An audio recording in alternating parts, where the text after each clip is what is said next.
That's what they're doing with their resources. You look at Asia Wilson's signature shoe, her logo, resources wasted. You look at the Paige Bueckers Nike logo.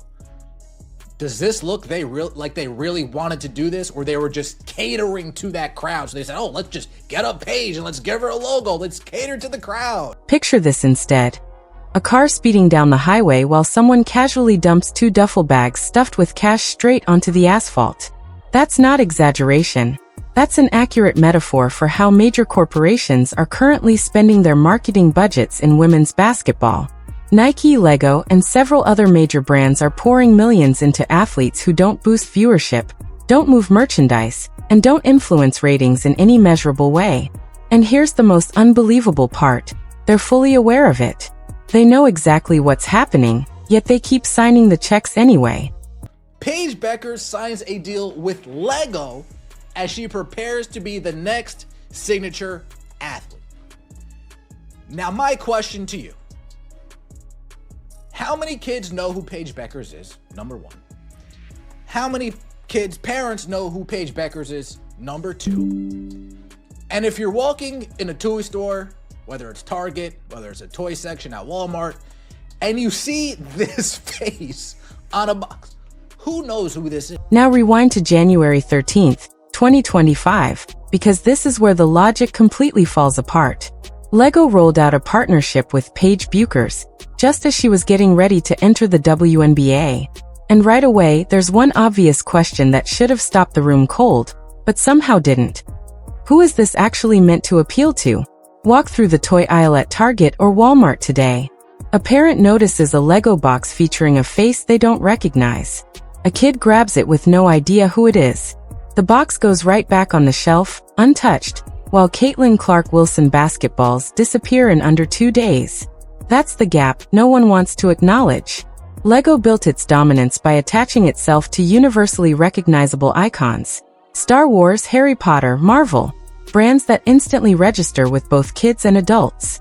Now compare that to backing an athlete whose WNBA debut pulled roughly 65,000 viewers on the iWin network. A channel most Americans didn't even know existed until the league started airing games there. I didn't even know myself. But the craziest part of all this is that they're using Iowa Hawkeyes colors to promote a UConn Husky play. Interesting. They're using Iowa Hawkeyes colors to promote a Dallas Wings play. Interesting. So they need to find something to connect Paige Bueckers to Caitlin Clark so people can even shift your focus to the visuals, because this is where the corporate playbook becomes impossible to ignore. Lego's promotional material isn't using Dallas Wings colors at all. Instead of navy blue and lime green, they're leaning heavily into Iowa Hawkeye black and gold, yellow and black. That's not an accident. They're borrowing another player's college identity to help move Paige Bueckers' merchandise. And that detail exposes everything. The marketing departments understand one uncomfortable truth.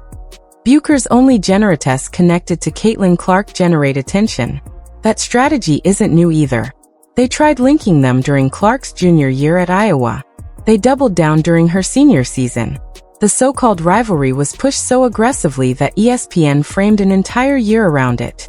And now, even with Clark established in the WNBA and Bueckers still in her 5th year at UConn, they're still clinging to Iowa's colors, because it's the only thread that might make casual fans stop scrolling and look twice. They tried to attach her to Caitlin Clark in any way, shape, or form that they possibly could. While Caitlin Clark is busy being a rookie in the WNBA, super senior Paige Bueckers is over there in UConn hooping it up, getting carried by AZ Fudd and Sarah Strong to a national championship. But let me just show you some of the numbers behind Paige Bueckers. We have Paige Bueckers' WNBA debut. Paige Bueckers' WNBA debut averaged 639,000 viewers on ION. You think somebody with actual motion would be put on ION for their What makes this trend so infuriating is how undeniable the numbers actually are. Caitlin Clark's Wilson basketball became the fastest-selling basketball in the brand's history. Her Kobe Pro shoes vanished within minutes. The Barbie doll, the Funko Pop, the action figures, the t-shirts, every product tied to her name flies off shelves the moment it drops. That's not hype. That's verified consumer demand producing real revenue. Meanwhile, the Dallas Wings couldn't fill their home arena for an entire season until the Indiana Fever showed up. That's not opinion, that's attendance data. In a major market with a venue under 10,000 seats, they're still playing in front of partially empty crowds unless Caitlin Clark is on the schedule. And yet somehow, this is the athlete corporations keep selecting for signature product lines and large-scale marketing campaigns. Be the platform for their WNBA debut? Well, we look at Caitlin Clark. Her WNBA debut averaged 2.12 million viewers, and ESPN was smart. They said, I want that game. That game, that Caitlin Clark WNBA debut, I want that game on my platform. ESPN was looking at this season's 2025. Who's got their WNBA debut? Anybody that we want? No, nobody that we want's WNBA debut. Let's strip away the excuses and say this part out loud. None of this is actually about basketball ability. Paige Bueckers is a high-level player. UConn won the 2024 national championship, and she was a key contributor alongside Azzi Fudd and Aaliyah Edwards. Her resume at the college level is legitimate and speaks for itself. But that's not what's driving these decisions. What's really happening is box checking. Corporations are choosing optics over data, image over demand. They're selling to a narrative, to a carefully curated vision of what they want the WNBA to represent, instead of responding to what consumers are proven to buy. The outcome is predictable: misallocated budgets, lukewarm product launches, and inventory that piles up in warehouses instead of moving through retail. ESPN spent 2 years manufacturing the Bueckers storyline. WNBA media echoed it nonstop. Now brands are chasing that media-built narrative instead of following the revenue. It's a backwards business approach, and it's burning millions in the process.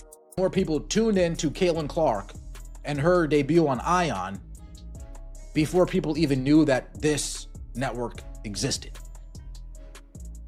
Now, I'm not a mathematician. I don't know how to reverse calculate the numbers, but I would assume that this 639 last year would probably look a little bit more like 430. Maybe, if I had to take a guess. Crazy work. Look at the attendance to the Dallas Wings games. My point exactly. Not sold out until a certain somebody visited.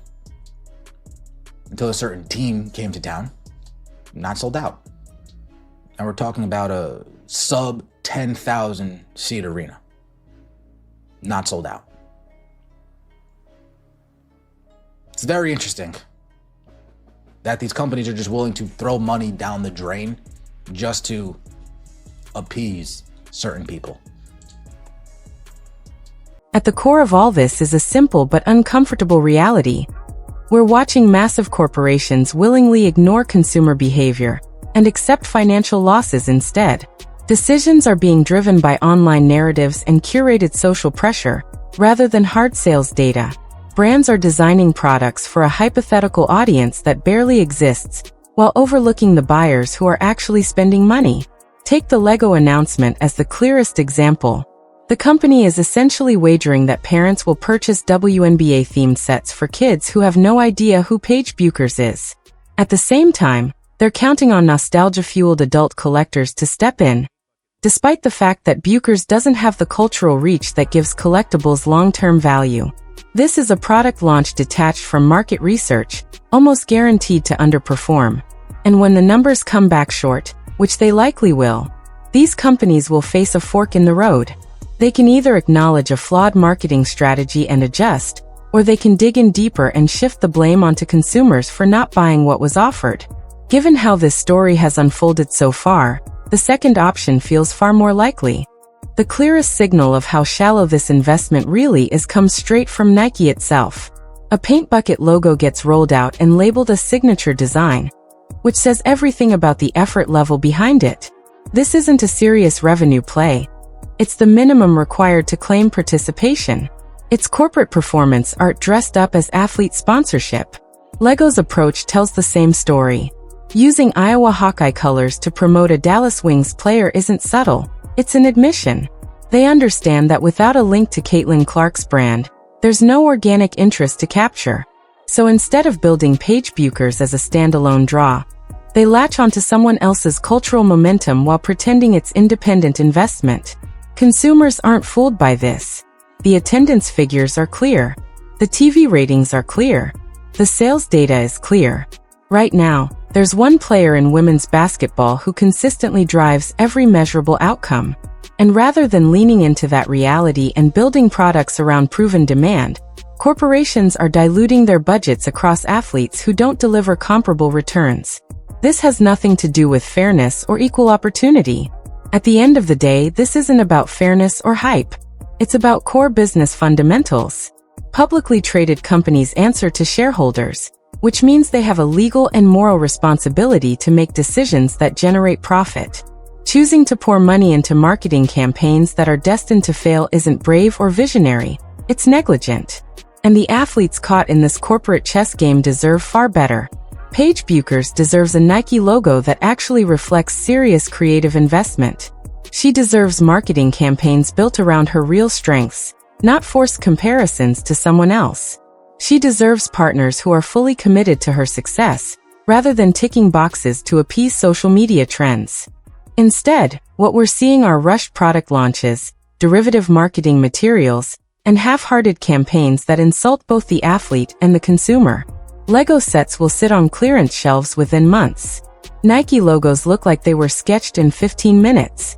Corporate decisions consistently prioritize optics over outcomes. And now, as the WNBA season kicks off with Paige Bueckers as one of its featured faces, the real question isn't whether she'll perform, because she will, but whether anyone outside the existing WNBA fanbase will actually tune in. Early projections aren't encouraging.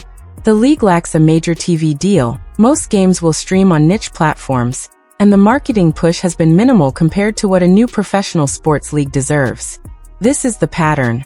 Grand announcements, limited follow-through, disappointing results. Then companies act shocked when their investments fail, even though every piece of data predicted exactly that.